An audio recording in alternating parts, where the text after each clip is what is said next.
Hi,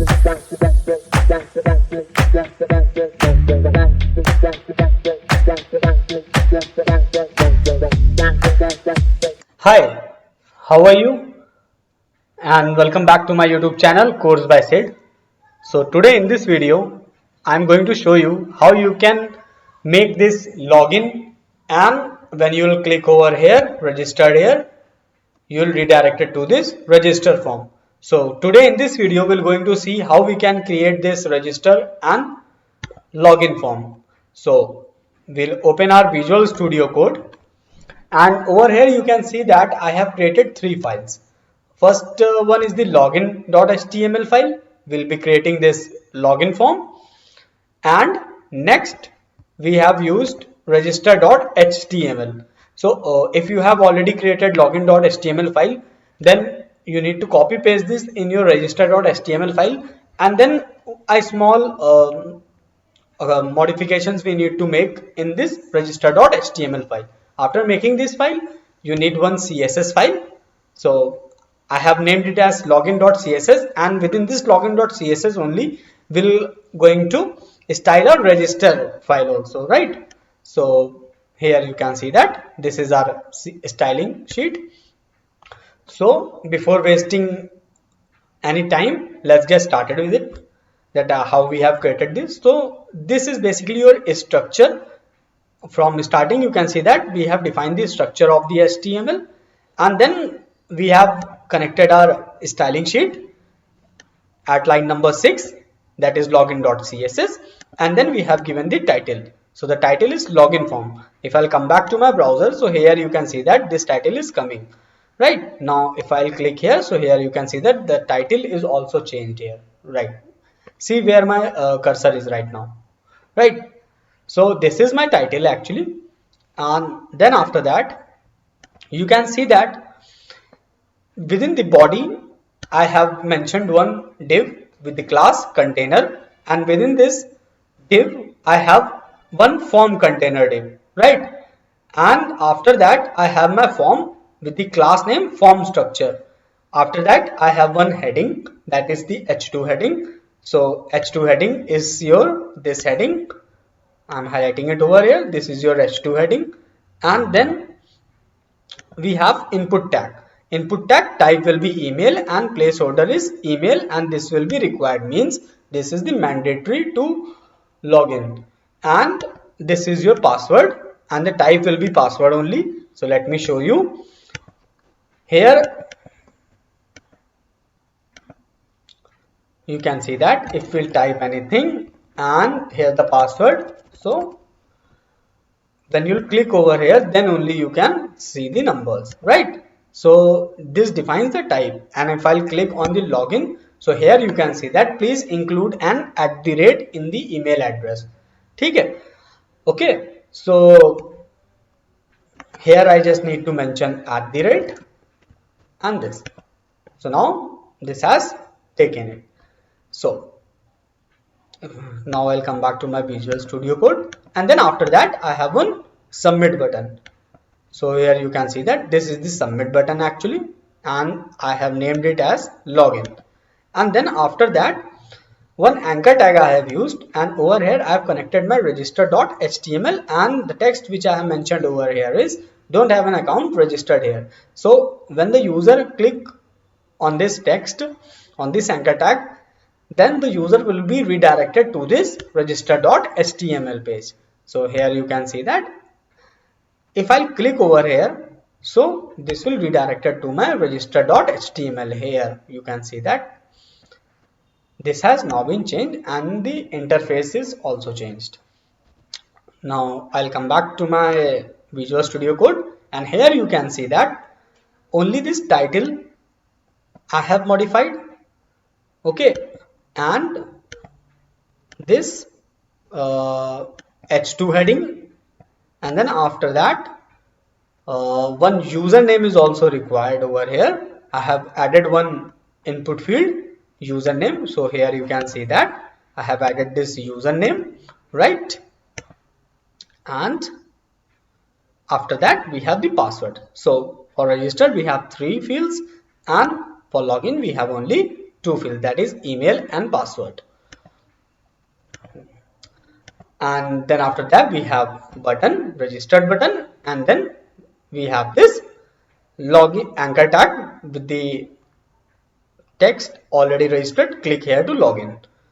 So I'll come back to my browser. So here you can see that already registered, click here to login. So if I'll click over here you can see that this is login.html. You redirected to this login.html page, right? So this is the beauty of the anchor tag. Now let me show you my styling part also. So in this styling part, here you can see that first of all I have styled the body.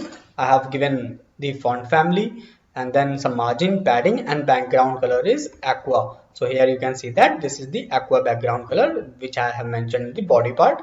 And then you can see that we have styled the container. So container is our first div actually. Here you can see that. And what the properties we have mentioned over here, that this is then the display, that this display will be flex, justify content will be center, align item center, and height is 100 vh.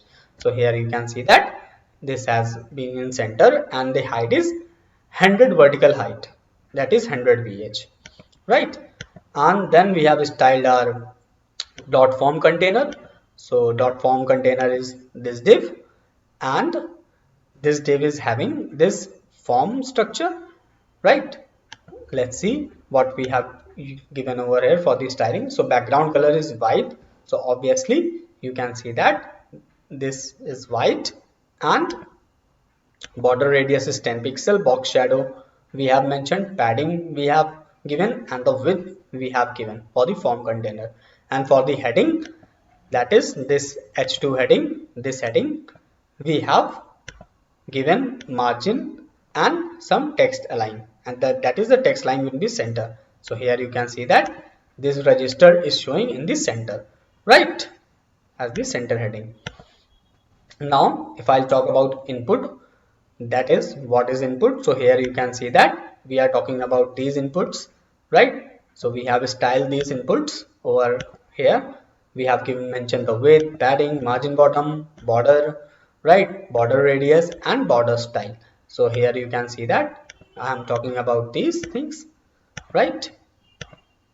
So now let me come back to my Visual Studio Code once again, and then after the input we have styled our button also. So for button we have given width, padding, background color, border radius, cursor will be the pointer. So and on hover this color will be changed to this color. So let me show you. So here you can see that this is blue, and if I'll click over here, so you can see that this has now been changed to dark blue, right? So this is the hovering effect which we have mentioned at line number 47 or at line number 48, and this button we have styled from line number 37 in login.css file, right?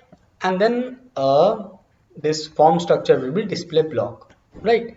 So this is what we have mentioned in styling, right? And this is our login.html file, and this is your register.html file. So for making the login and registered, you need three files. First is your login.html file, the second one is your register.html file, and you need one styling sheet, right? So let me show you once again.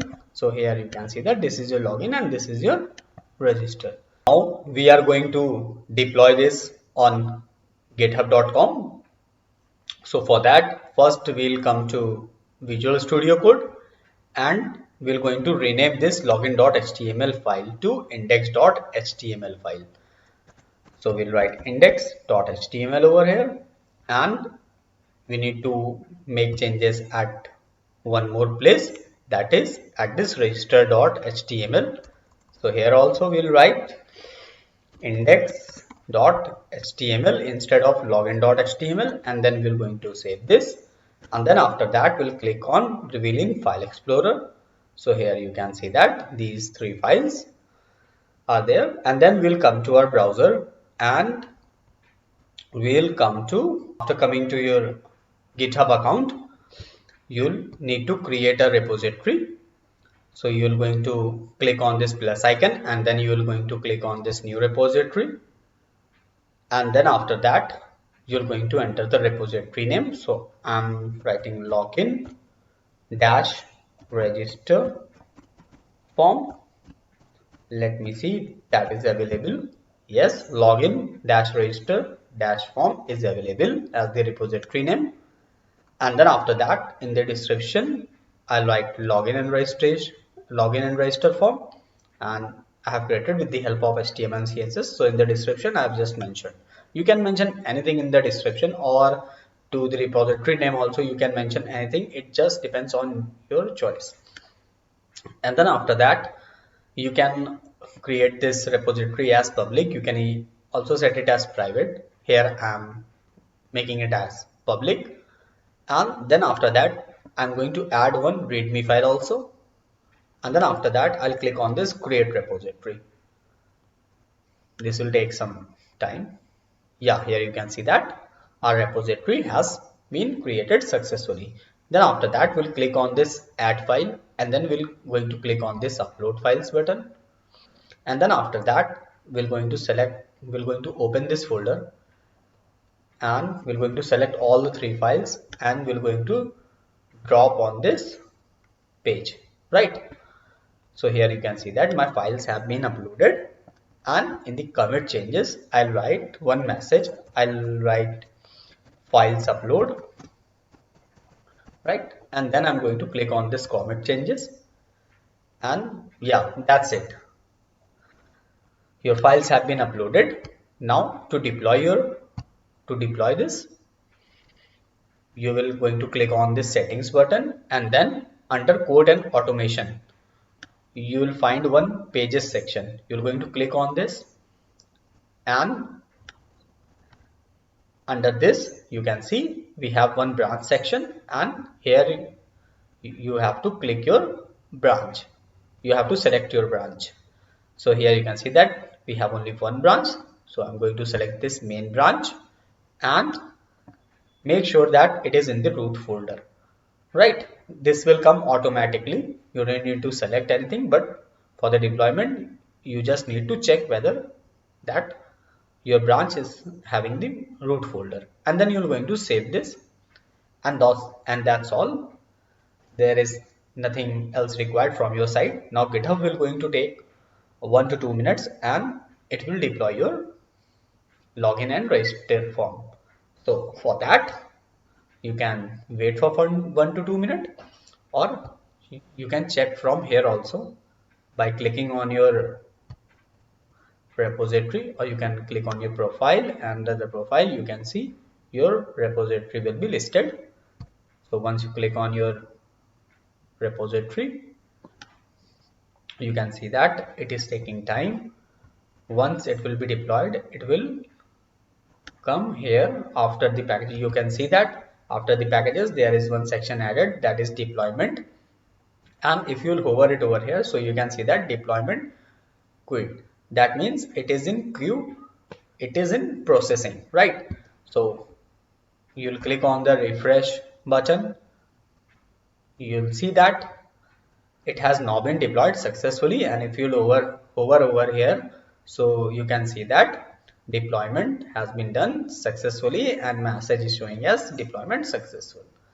So let me click on this GitHub Pages, and then I'm going to click over here on this icon, and here you can see that your login and register form has deployed successfully, right? And here's the URL: course by Sid, github.io, login register dash form, index.html for login.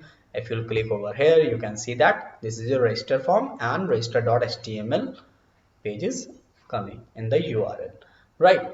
You can also check from here also if you want to see your site. So you can check from here also. Click on settings, then under code and automation, click on pages, and then here you can see that under GitHub Pages, you can see there is one line: your site is live at https://course by sid github.io login dash register form. So I'll click here once again, and you can see that it has redirected me to the same page, to the same URL. So in this video, you have seen that how to create a login form and a register form, and how you can deploy it on github.com. So hope you have liked this video, and if you haven't subscribed my channel, so I request you to kindly please subscribe it so that you can get the latest update from this channel. Thank you. That's all.